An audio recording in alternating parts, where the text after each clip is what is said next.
और रुक कर रहे हैं इस वक्त की बड़ी खबर का। जयपुर से बड़ी खबर है, जहां राज्यसभा उम्मीदवार की नाम की घोषणा हो सकती है और बीजेपी आज उम्मीदवार के नाम का ऐलान कर सकती है। राज्यसभा उम्मीदवार के नाम का ऐलान हो सकता है। विजया राहटकर, धैर्यशील पाटिल के नाम की इस वक्त चर्चा है। आशीष देशमुख, राव साहेब दानवे के नाम पर भी विचार हो रहा है। वहीं विजया राहटकर राज्य महिला आयोग की अध्यक्ष थी। राहटकर राजस्थान विधानसभा चुनाव में सह प्रभारी भी थी और राव साहेब दावे जो बीजेपी के वरिष्ठ नेता हैं और केंद्रीय मंत्री और प्रदेश अध्यक्ष रह चुके हैं। तो ऐसे में राज्यसभा उम्मीदवार के नाम की घोषणा हो सकती है और आज बीजेपी उम्मीदवार के नाम का ऐलान कर सकती है। राज्यसभा उम्मीदवार के नाम का आज ऐलान होने की संभावना है, जिसमें कई नामों की चर्चाएं हैं। चर्चा विजया राहटकर के नाम को लेकर के भी है। आशीष देशमुख, राव साहेब दानवे के नाम को लेकर के भी चर्चाएं हैं। दरअसल विजया राहटकर राज्य महिला आयोग की अध्यक्ष रही हैं। राहटकर राजस्थान विधानसभा चुनाव में सह प्रभारी की जिम्मेदारी भी संभाल चुकी हैं। वहीं राव साहेब बीजेपी के एक वरिष्ठ नेता हैं, केंद्रीय मंत्री, प्रदेश अध्यक्ष रह चुके हैं। तो ऐसे में कई जो नाम हैं वो इस वक्त रेस में चल रहे हैं। राज्यसभा उम्मीदवार के नाम का ऐलान होना है। रेजिडेंट एडिटर हर्षा कुमारी सिंह हमारे साथ जुड़ चुकी हैं। हर्षा जी, सबसे पहले बताइए कि राज्यसभा उम्मीदवार के नाम का आज ऐलान होने की संभावना है। कई नामों की चर्चाएं हैं। विजय राहटकर है, धैर्यशील पाटिल है, आशीष देशमुख है, बहुत सारे नामों की चर्चा है। लेकिन इस लिस्ट के अंदर और कौन कौन से नाम हैं? देखिए, राजस्थान में जो वेणुगोपाल ने लोकसभा इलेक्शन लड़के उनकी जो सीट वेकेंट हुई है, तो 18 महीने का है, बेग योर पार्डन, 18 महीने का टेन्योर अभी बाकी है। तो इसमें कांग्रेस ने डिसाइड कर लिया है कि वो उम्मीदवार नहीं खड़ा करेंगे। उनके पास नंबर्स भी नहीं है, इसलिए अब ये बीजेपी के खाते में जाना तय है। उसमें से नाम जो चल रहे हैं, जो आपने नाम डिस्कस किए हैं, ये सब अभी चर्चा का विषय है। आलाकमान शायद ये नाम अनाउंस करेंगी। उसमें विजया राहटकर जी का नाम है, बीच में स्मृति ईरानी का भी नाम आया था, लेकिन अब वो सुनने में नहीं आ रहा है। और राजेंद्र राठौड़ और सतीश पूनिया का भी नाम था, जिसमें राजेंद्र राठौड़ का नाम आगे चल रहा है। लेकिन फिलहाल इस पर काफी चुप्पी साध रखी है बीजेपी सोर्सेज ने, ज्यादा बता नहीं रहे हैं तो किसको यहाँ से लड़ाया जा सकता है या जिसको नॉमिनेट किया जा सकता है। विजया राहटकर जी जो है वो वहाँ पर उन्होंने 2 इलेक्शन ओवरसी किए हैं राजस्थान में, और वो यहाँ पर राजस्थान की सह प्रभारी भी रही है। तो उनके नाम पर भी हो सकता है कि कंसेंसस बन जाए। तो क्या अभी इसको लेकर के नामों पर मंथन किसी बैठक के जरिए हो रहा है? देखिए, आज जो सदस्यता अभियान था वो बहुत बड़ा प्रोग्राम था, उसमें मंथन नहीं हो रहा है। लेकिन जो प्रभारी है, जो मिस्टर अग्रवाल जो प्रभारी है राजस्थान के, राम मोहन दास अग्रवाल जो प्रभारी है, वो आज पहली बार आए हैं राजस्थान। तो हो सकता है कि कोई क्लोज डोर मीटिंग में कुछ डिस्कशन हो। आज वो पहली बार आके वो सदस्यता अभियान जो है उसमें वो शरीक हुए थे। पहली बार राजस्थान आए हैं। मदन राठौड़ भी है, मुख्यमंत्री भजनलाल भी है और डेप्यूटी सीएम भी है वहां पर।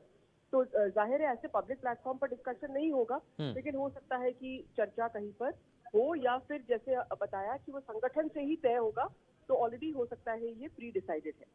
ठीक है, बहुत शुक्रिया हर्षा जी इस पर जानकारी देने के लिए। हालांकि अंतिम मोहर जो कि दिल्ली से फाइनल होगी, लेकिन उससे पहले क्योंकि नामों को लेकर के बड़ी चर्चाएं हैं और कई नाम हैं जो कि इस रेस में जिनको लेकर के बड़ा जिक्र हो रहा है।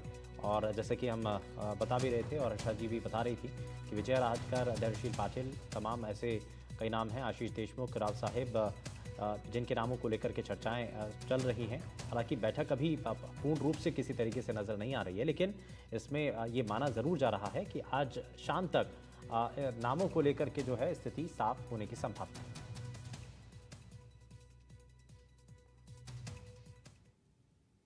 वहीं पिछले 8 दिनों से चल रही डॉक्टरों की हड़ताल को लेकर सुप्रीम कोर्ट में सुनवाई हुई और कोर्ट ने डॉक्टरों से काम पर वापस लौटने की अपील की है। लेकिन डॉक्टर अभी भी काम पर वापस लौटने के मूड में नहीं है। डॉक्टरों ने कोर्ट का सम्मान करते हुए कहा कि जब तक सेंट्रल प्रोटेक्शन एक्ट लागू नहीं होता है तब तक वो काम पर वापस नहीं लौटेंगे। इसी सिलसिले में जोधपुर में डॉक्टरों से हमारे संवाददाता अरुण हर्ष ने बातचीत की है, दिखाते हैं आपको। देश भर में डॉक्टरों की हड़ताल से मरीजों के हाल बुरे हो चुके हैं और ऐसे में सुप्रीम कोर्ट आगे आया। सुप्रीम कोर्ट में सुनवाई हुई है। सुनवाई के साथ ही साथ है जो गुरुवार तक स्टेटस रिपोर्ट मांगी, लेकिन डॉक्टर्स है जो एक ही मांग को लेकर अड़े हुए हैं। डॉक्टरों की मांग क्या है और सुप्रीम कोर्ट के बाद में ये क्या सोचते हैं, हमारे साथ तमाम डॉक्टर्स हैं। सर, किस तरह से सोचते हैं आप, सुप्रीम कोर्ट ने आज एश्योर किया आप लोगों को? देखो, सरकार ने इस केस को सीबीआई को भी दे दिया है और सुप्रीम कोर्ट ने भी एक नेशनल टास्क फोर्स का गठन किया है। लेकिन ये दोनों इस केस से संबंधित है। हम नहीं चाहते हैं कि भविष्य में किसी और डॉक्टर के साथ ऐसी घटना की पुनरावृत्ति हो। इसके लिए सेंट्रल प्रोटेक्शन एक्ट जो बना हुआ है 2019 से बना हुआ है, उसको अभी तक लागू नहीं किया, उसको लागू कर दिया जाए। क्या मानते हैं आप? सुप्रीम कोर्ट ने तो कहा कि हम आपके हितों की पूरी रक्षा करेंगे, सिर्फ पश्चिम बंगाल का मामला नहीं, और भी जो आपकी मांगे हैं हम उन पर गौर करेंगे। तो आप सुप्रीम कोर्ट जो अपील कर रहा है कि आप काम पर लौट आए, क्या मानते हैं आप? सुप्रीम कोर्ट की अपील का हम स्वागत करते हैं। उनके जो फैसला है उनका भी स्वागत करते हैं। उन्होंने जो एक्शन कमेटी गठन की है नेशनल, वो उसका भी हम वो स्वागत करते हैं। बट हम चाहते हैं कि बिना सुरक्षा के, जिसमें महिला 36 घंटे काम करने के बाद में भी सुरक्षित नहीं है, एक डॉक्टर सुरक्षित नहीं है, तो एक आम महिला की सुरक्षा की तो आप क्या कामना करते हो? तो सुरक्षा के मेजर्स लिए बिना डायरेक्ट काम पे लौटना ये हमारे लिए संभव है नहीं, क्योंकि पानी सर से ऊपर चला गया है तो हमें कुछ ना कुछ तो करना ही पड़ेगा। क्या मानते हैं आप? सर, सुप्रीम कोर्ट ने अभी एनटीएफ गठन करने का बोल दिया है। उन्होंने कहा है 2017 के बाद आज फिर से कह दिया, लेकिन इसके प्रावधान क्या क्या है? इनकी जो एनटीएफ बनेगा, इसके पास पावर क्या है, कितनी सिक्योरिटी प्रोवाइड करी जाएगी, इसका कुछ भी ब्यौरा नहीं आया है। और उन्होंने जजमेंट दिया है सर, सेकंड हियरिंग भी होनी है। हम इतनी सी बात को लेके काम पे लौट जाएं, आगे बीच के 2 दिन है, उसमें क्या? पूरी पावर सर अभी तक आई नहीं है। अभी तो सुप्रीम कोर्ट का आदेश है, इसके बाद में जो भी स्टेट्स है उनकी गवर्नमेंट के क्या डिसीजन आएंगे, गवर्नमेंट जो है मेडिकल कॉलेज को कितनी पावर देगी, कितनी सिक्योरिटी इंचार्ज लगाएगी, क्या करेगी, वो सब हमको नहीं पता साहब। कि जो उन्होंने कहा है हम उसके केवल कहने मात्र से हम काम पे कैसे चले जाएँ, समझ रहे हो? तो ये सारी चीज़ें हैं, जब तक पूरा ब्यौरा, पूरी सीट क्लियर नहीं हो जाएगी कि ये पावर्स हैं, ये काम करने के तरीके हैं, ये होगा, ये एक्ट है, ये प्रावधान है, वो हम जाने बिना आगे काम पे नहीं जा सकते साहब। उन्होंने कह दिया कि हाँ साहब ये है और उसके बेसिस पे चले। अभी उन्होंने कमेटी बनाई है, सेकंड हियरिंग 22 है, वो सब देख के फिर हम लोग सोचेंगे सर। क्या मानते हैं? आपकी हड़ताल से मरीज भी सफ़र कर रहे हैं, ऑपरेशन भी चल रहे हैं लोगों के। इनमें हम मानते हैं मरीजों को थोड़ा बहुत हो रही है तकलीफ़, उसके लिए हम उनके से क्षमा याचना भी मांग सकते हैं। बट हमारे लिए ऐसी परिस्थिति में काम करना संभव है नहीं। अब बिना हम सुरक्षा के अगर काम करते हैं तो हम हमारा पूरा 100% दे नहीं पाते। हम बार बार डरा हुआ महसूस करते हैं। फीमेल डॉक्टर्स नाइट ड्यूटी में डरा हुआ महसूस करती हैं, वो नाइट ड्यूटी नहीं करना चाहती। तो कैसे फिर मरीज़ भी कैसे सेटिस्फाई होंगे अगर नाइट ड्यूटी में फीमेल डॉक्टर्स नहीं है? हम चाहते हैं कि अधिक से अधिक महिलाओं का योगदान रहे सभी चीज़ों में। हम चाहते हैं कि बेटी बचाओ बेटी पढ़ाओ, और डॉक्टर्स में हम चाहते हैं कि भाई महिलाओं ज़्यादा है। महिलाएं सुरक्षित नहीं है तो कैसे आएंगी ज़्यादा? महिला डॉक्टर साहब, क्या मानते हैं आप? जो सुप्रीम कोर्ट ने आज कहा है उसके बाद जो भी डॉक्टर्स हड़ताल नहीं तोड़ रहे, आपके सारे सहयोगी, आप क्या मानते हैं? आश्वासन हमको पहले भी मिला है, हमेशा मिलता रहा है। इस बार हम सड़क पे इसीलिए उतरे हैं कि हमको कोई ठोस कदम चाहिए। हम और अगली बार भी ऐसा घटना फिर से घटे, इस चीज़ का हम वेट नहीं कर सकते हैं। मरीज भी परेशान हो रहे हैं। दिल्ली में जैसे डॉक्टर सड़कों पे उतर के ओपीडी सर्विसेज दे रहे हैं, हम वैसे देने के लिए भी तैयार हैं। हम हमारी ओपीडी सर्विसेज मरीजों को दे सकते हैं, लेकिन हम अस्पताल तब तक वापस नहीं जाएंगे जब तक हमें सुरक्षा नहीं मिलेगी। सुरक्षा क्या मानते हैं आप? देखिए सर, बात यह है कि हम बिल्कुल तैयार हैं। इतने दिन हो गए हैं कि इतने दिन से हम बैठे हैं। हमें भी दुख होता है, हमें भी फील होता है कि हमारा जो काम है वो भी हम नहीं कर पा रहे हैं, मरीजों को हम उचित इलाज नहीं दे पा रहे हैं। लेकिन मुद्दा ये है कि हम अभी काम पे लौट जाएंगे, तैयार हैं हम लौटने के लिए। लेकिन आज इसी रात को किसी महिला डॉक्टर, यही हमारे साथी हैं, आज यही काम पे जाती हैं और रात को इनके साथ में कोई घटना हो जाती है, उसके लिए हमें क्या हमारे पास में सोर्सेज हैं, हम उनको क्या सुरक्षा दे पा रहे हैं? आप हमें ये सुनिश्चित कर दीजिए कि हमारे साथी, महिला साथी जो आज रात को अगर काम पे जाती है वो सुरक्षित है। आप हमें ये विश्वास दिला दीजिए, हम उसी वक्त काम पे लौट जाएंगे, हमारे कोई शर्त नहीं है। भले आप उनको जो भी घटित हुई है घटना कोलकाता में, उसको जो भी उनके आरोपी हैं उनको आप सजा दिला, उनको आप गिरफ्तार तो करिए कम से कम। उनकी कार्रवाई बाद की बात है, पहले आप सबसे पहले उनको गिरफ्तार करिए और उसके बाद में जो अभी जो मौजूद हैं उनको आप सुरक्षा तो दीजिए। जैसे ही आप हमें ये विश्वास दिला देंगे कि आप काम पर जाइए, आप सुरक्षित हैं, हमें विश्वास हो जाएगा हम सुरक्षित हैं काम करने के लिए, हम तैयार हैं काम करने के लिए। यानी कह सकते हैं डॉक्टरों में जो असुरक्षा की भावना हुई है, पश्चिम बंगाल की घटना से पहले भी कई घटनाएं हुई थी, उस सब को लेकर अब एक प्लेटफॉर्म मिल चुका है कि अब हम अपना न्याय और हक लेकर रहेंगे। जब तक हमें पूरी सिक्योरिटी बिल जो लागू नहीं होता है तब तक वो काम पर नहीं लौटने के मूड में। ऐसे में मरीज तो सफ़र कर ही रहे हैं, लेकिन कह सकते हैं कि सुप्रीम कोर्ट भी इस ओर ध्यान देगा कि जिस तरह से उन्होंने आश्वासन दिया था उसके बावजूद भी डॉक्टर ये मानते हैं कि पहले उन्हें सुरक्षा देने का पूरा एक मैप बताया जाए, उसके बाद ही ये काम पर लौटेंगे। जोधपुर से अरुण हर्ष, एनडीटीवी। खबर जयपुर से है, जहां राज्य भर में रेजिडेंट डॉक्टर की हड़ताल से स्वास्थ्य सेवाएं प्रभावित हो रही। ओपीडी सेवाओं के साथ साथ इमरजेंसी सेवा और सर्जरी भी प्रभावित होने से मरीजों ने अब सरकारी अस्पतालों से दूरी बना ली। अस्पतालों में मरीजों की कतार दिखाई नहीं दे रही। प्रदेश के सबसे बड़े अस्पताल एसएमएस में ओपीडी सेवाओं में मरीजों की संख्या लगातार घट रही है। एसएमएस कॉलेज और अस्पताल के प्रवक्ता डॉक्टर मनीष अग्रवाल ने बताया कि इमरजेंसी सेवाएं बहाल हैं और इमरजेंसी सर्जरी भी हो रही है। हड़ताल की वजह से कुछ रूटीन सर्जरी जरूर डिले हैं, लेकिन हड़ताल खत्म होने के साथ ही अगले एक सप्ताह के अंदर ये बैकलॉग दूर कर लिया जाएगा। इस दौरान हमारे रेजिडेंट डॉक्टरों की बातें सुनी जाएं। प्रिंसिपल दीपक माहेश्वरी ने उनकी बातें मानी हैं और उम्मीद है कि जल्द डॉक्टर्स काम पर लौट जाएंगे। देखिए, इसके लिए लगातार एसएमएस मेडिकल कॉलेज प्रशासन जो है इसके लिए सक्रिय है। रेजिडेंट से लगातार वार्ता की जा रही है, उनकी कंसर्न्स भी हम एड्रेस करने की कोशिश कर रहे हैं। इसके अंदर जो उनकी मेन कंसर्न थी सिक्योरिटी कंसर्न, उसके लिए प्रिंसिपल साहब ने खुद जो है पुलिस प्रशासन से बात करी है और वो लोग गार्ड्स एक्स्ट्रा दे रहे हैं, कुछ वो गश्त भी बढ़ा रहे हैं। इमरजेंसी के अंदर गार्ड्स बढ़ाने थे तो उसके लिए भी एसएमएस मेडिकल कॉलेज लगातार प्रयास कर रहा है और एक्स्ट्रा गार्ड्स लेने के लिए जो है हमने जो सिक्योरिटी फर्म्स हैं उनको बोला है और उनकी सारी कंसर्न्स हम एड्रेस कर रहे हैं। मरीजों की और उनके परिजनों की परेशानी के प्रति हम बहुत सेंसिटिव हैं और सारी इमरजेंसी सर्विसेज, सारे इमरजेंसी ओटीज चालू हैं और राउंड द क्लॉक फंक्शनिंग है।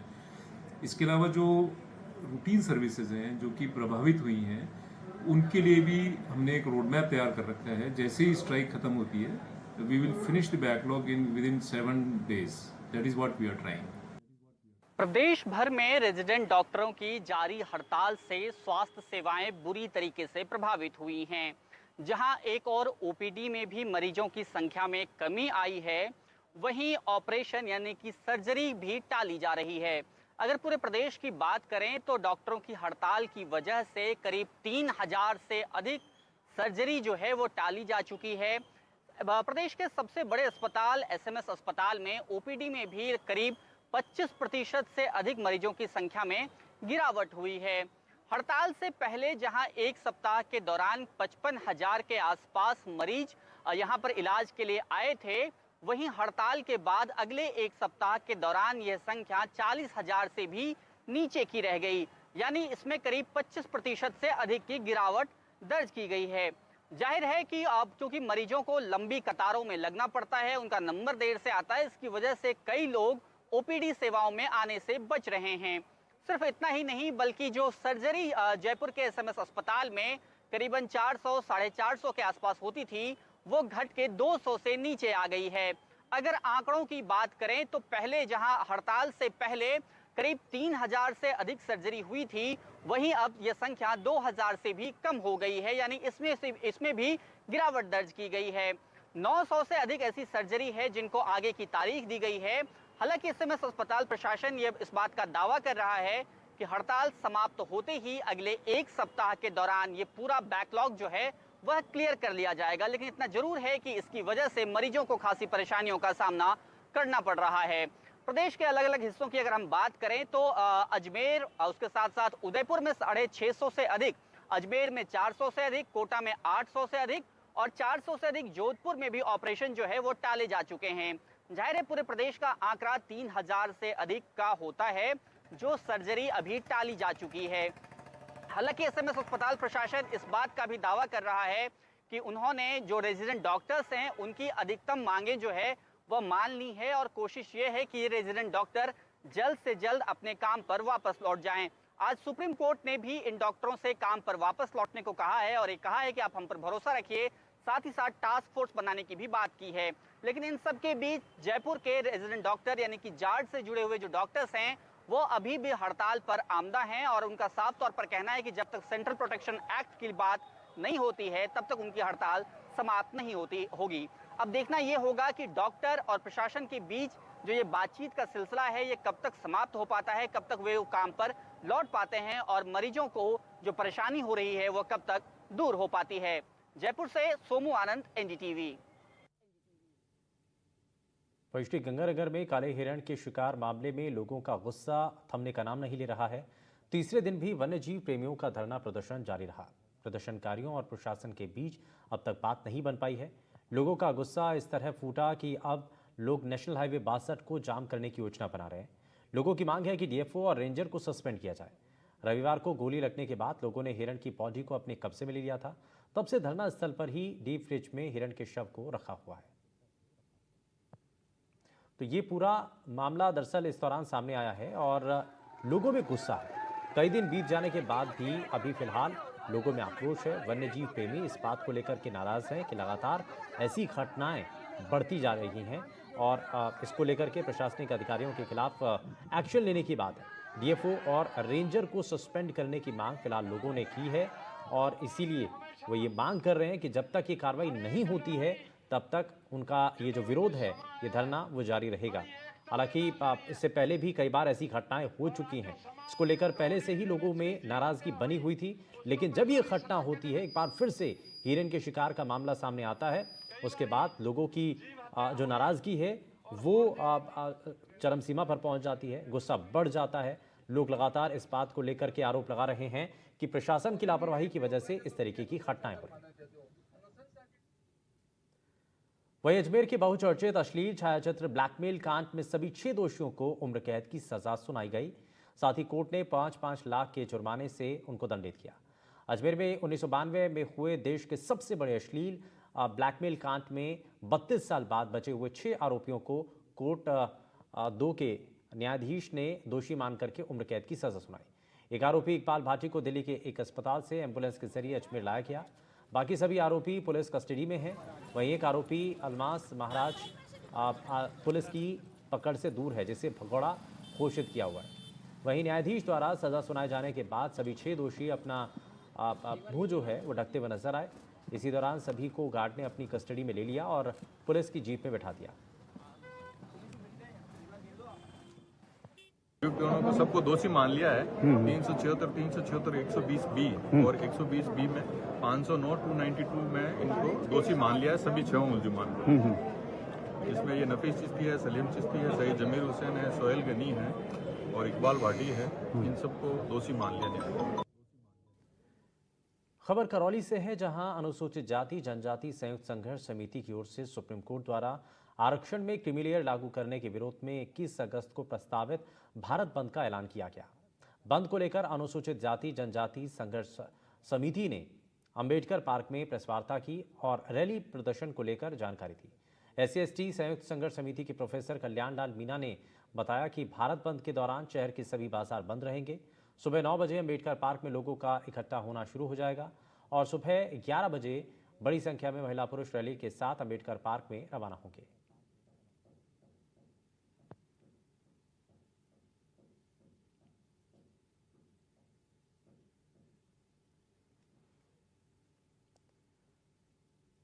वहीं टोंक के सबसे बड़े अस्पताल में 13 साल के बच्चे की मौत के बाद लोगों ने हंगामा कर दिया। पेट में दर्द की शिकायत लेकर बच्चे को अस्पताल में भर्ती कराया गया था और लोगों का आरोप था कि मौके पर डॉक्टर नहीं मिलने के कारण बच्चे की मौत हुई। अस्पताल प्रशासन ने लापरवाही बरती, इसलिए बच्चे की मौत हो गई, ये आरोप लगे हैं।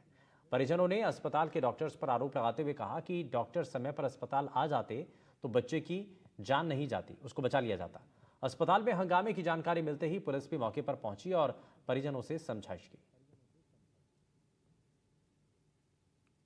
रात को तबीयत खराब हुई 2-2:30 बजे, फिर इसको वहाँ से गांव से लेके निवाई आए। निवाई से वहाँ कोई ट्रीटमेंट करके फिर उन्होंने रेफर कर दिया यहाँ टोंक रेफर करने के बाद कोई स्टाफ वाला जाके वार्ड में शिफ्ट करा दिया। देखभाल करने वाला कोई नहीं था और बार बार हम नीचे ऊपर आ रहे हैं, भाई इनकी देख रेख करो, कोई नहीं करा। एक बच्चा बोल रहा था पापा मेरे पेट में दर्द हो रहा है, मम्मी मेरे पेट में दर्द हो रहा है। मम्मी पापा दोनों यही थे और मैं भी यही था, मैं चाचा लगता हूँ बच्चे का। लापरवाही हुई है बच्चे के साथ, जो इसलिए 7:45 बजे बोल रहे थे डॉक्टर 8 बजे आएगा। 7:45 बजे बच्चे ने दम तोड़ दिया। 7:15 बजे डॉक्टर आया, फिर देखा मरने के बाद क्या है, फिर रेफर कार्ड भी साइन करवाया। रेफर कार्ड बना दो, जयपुर ले जाओ। उस टाइम मर चुका था जब डॉक्टर? हाँ, डॉक्टर आए थे तब तक मर चुका था बच्चा निवाई से पास में नला गाँव का है और रात को 2-2:30 बजे हल्का पेट में दर्द हुआ तो इसको निवाई हॉस्पिटल लाया गया। वहाँ डॉक्टरों ने प्राथमिक इलाज करके थोड़ा सा तबीयत खराब होने के कारण इसको टोंक रेफर कर दिया। और यहाँ रेफर करने के बावजूद यहाँ लाने के बाद डॉक्टरों ने न तो इसको उसका ड्रिप चेंज की, नहीं उसको देखभाल की। डॉक्टर को पूछा तो एक दूसरे के मुंह ताकने लग गए, भाई वो आएंगे, ड्यूटी का बहाना बना के कोई टाइम पे नहीं आया, तो टाइम पे ट्रीटमेंट नहीं किया, इस कारण से बच्चे की मृत्यु हो गई। मांगे कर रहे हैं कि ऐसी लापरवाही नहीं होना चाहिए। जो लापरवाही, जो समस्त स्टाफ जो लापरवाही करता है या डॉक्टर लापरवाही करते हैं, उनके खिलाफ सख्त कार्रवाई होना चाहिए। क्योंकि आज तो ये बच्चा गया, कल भी दूसरे बच्चे की भी जान जा सकती है। तो अपन चाहते जिला प्रशासन से निवेदन है कि जो ड्यूटी में लापरवाही करते हैं उनके खिलाफ सख्त कार्रवाई की जाए और इस बच्चे को आर्थिक सहायता दी जाए, जो बच्चे को परिवार का लालन पालन हो सके। बच्चा नड़ा गांव का है। ये निवाई में गए थे रात को 2 बजे, वहाँ से रेफर होके पेट दर्द के लिए, दर्द ज़्यादा था, बच्चा सीरियस था। 6:52 पे अपने पास आया, दवाएं बराबर लगाई दी गई है, इमरजेंसी डॉक्टर ने देखा है, बच्चा सीरियस था। 8 साढ़े 8 बजे करीब ये बच्चा दवा लगाने के बाद सारा। खबर बांसवाड़ा से है, जहां पिछले 24 घंटों में 3 अलग अलग घटनाओं में 7 लोगों की दुर्घटना में मौत हो गई, वहीं 1 दर्जन लोग घायल हो गए हैं। आपको बता दें कि पहली घटना सज्जनगढ़ थाना क्षेत्र के हिजामल और सागवा गांव की है और इस सड़क हादसे में 3 लोगों की मौत हो गई, जबकि दूसरी घटना में मोटरसाइकिल की आमने सामने भिड़ंत होने से 2 पुरुष और 1 महिला की मौके पर ही मौत हो गई। वहीं तीसरी घटना आंबापुरा थाना क्षेत्र के बारी गांव की है, जहां बहन के खर राखी बंधवाकर अपने खर जाने के दौरान गेमन पुल के पास अज्ञात वाहन ने बाइक सवार को टक्कर मार दी, जिसमें 2 भाइयों की मौत हो गई।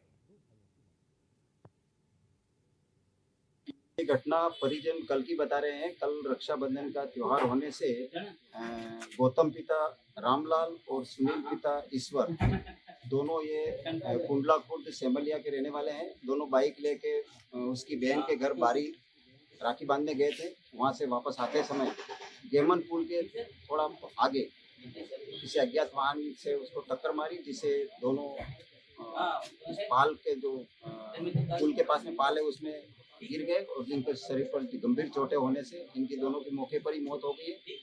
इनकी डेड बॉडी वहाँ से लाकर मूर्छागढ़ बांसवाड़ा में रखवाई गई है और पीएम करा कर अग्रिम कार्रवाई की जाएगी। करीबन 6 बजे की है। जमाल के पास में महुड़ा बजा है, वहाँ पर दोनों बाइकें आपस में टकराई है। जो वहीं पर 2 तो हुए थे, लेकर के ने एक इंजर्ड थी महिला, उसको लेकर के भर्ती करके ले वापस उन्होंने कलीरा लाए, कलीरा से उन्होंने रेफर कर दिया, बांसवाड़ा लेके आए, जिन्होंने यहाँ पर मृत घोषित हुई है, जिनकी शिनाख्त अभी नहीं हुई है, जो मोर्चरी में लाए हैं।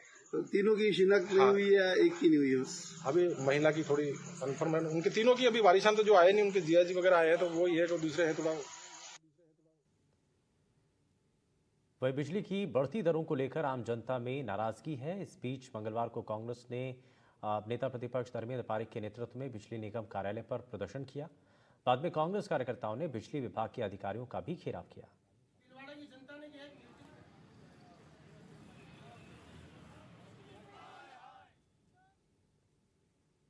लोकसभा स्पीकर ओम बिरला इन दिनों कोटा दौरे पर हैं और शक्तिनगर कैंप कार्यालय पर उन्होंने आम लोगों के साथ उनकी जन सुनवाई की, उनकी समस्याओं को सुना। वहीं बिरला के कैंप कार्यालय पर हड़ौती क्षेत्र के लोग अलग अलग समस्याओं को लेकर के पहुंचे। लोगों की समस्या सुनने के बाद बिरला ने मौके पर मौजूद अधिकारियों को समाधान के निर्देश दिए। वहीं हड़ौती होटल एसोसिएशन की ओर से ओम बिरला का अशोक माहेश्वरी, राजकुमार माहेश्वरी के नेतृत्व में अभिनंदन कर उन्हें ज्ञापन दिया गया। ज्ञापन में बताया गया कि कोटा कोचिंग संस्थाओं में डाउनफॉल आने से होटल व्यवसाय में गहरा प्रभाव पड़ा है। ऐसे में हड़ौती क्षेत्र में पर्यटकों के लिए केंद्र सरकार विशेष पैकेज दे ताकि लोग इस प्रभाव से उबर सकें। से डेवलप हो, आपके जो भी सुझाव होंगे आपके साथ बैठेंगे, चर्चा करेंगे और जो भी आपको सुझाव जो हो सकते होंगे उसको अमल करेंगे। ऐसे में कोशिश करता रहता हूँ जो विषय में ध्यान आते हैं आपके विषय में और भी ध्यान आएंगे तो उसको अमल करेंगे। वहीं सीमा पार पाकिस्तान से मादक पदार्थों की तस्करी का सिलसिला लगातार जारी है। बीती रात एक बार फिर से हेरोइन की बड़ी खेप बरामद हुई। अनूपगढ़ जिले के समीजा कोची इलाके में बीएसएफ और पुलिस ने 3 किलो हेरोइन बरामद की। इस घटना के बाद इलाके में सर्च अभियान चलाया गया। जानकारी के मुताबिक बीएसएफ और पुलिस ने रायसिंह नगर सर्किल के समझा कोठी पुलिस थाना इलाके के गांव 43 और 44 PS के बीच हेरोइन का पैकेट बरामद किया। पैकेट मिलने के बाद बीएसएफ के उच्चाधिकारी मौके पर पहुंचे और पैकेट में 3 किलो हेरोइन बरामद हुई है। वहीं बरामद की गई हेरोइन की अंतर्राष्ट्रीय बाजार में कीमत लगभग 15 करोड़ रुपए बताई जा रही है। बांसवाड़ा जिले के सज्जनगढ़ थाना क्षेत्र के हिजामल और सागवा गांव में भीषण सड़क हादसा सामने आया। हादसे में 3 लोगों की मौत हो गई और घटना की जानकारी मिलते ही सज्जनगढ़ थाना पुलिस मौके पर पहुंची और घटना की जानकारी ली। पुलिस ने मृतकों के शवों को जिला अस्पताल की मॉर्चरी में रखवाया। वहीं इस दौरान हादसे में बागीदौरा के खाटीपाड़ा वनीला पाड़ा के दंपति लालजी और सुमित्रा के इस दौरान क्योंकि 19 वर्षीय ईश्वर पटेल की मौत की खबर मिल रही है। खबर टोंक से है, जहां जिले के अस्पताल में 13 साल के बच्चे की मौत हो गई। बच्चे की मौत के बाद परिजनों ने अस्पताल में हंगामा कर दिया और परिजनों ने डॉक्टर्स पर इलाज के दौरान लापरवाही का आरोप लगाया। दरअसल बच्चे को पेट में दर्द होने की वजह से अस्पताल में भर्ती कराया गया था, लेकिन बच्चे का समय पर इलाज नहीं होने से मृतक के परिजन नाराज हैं।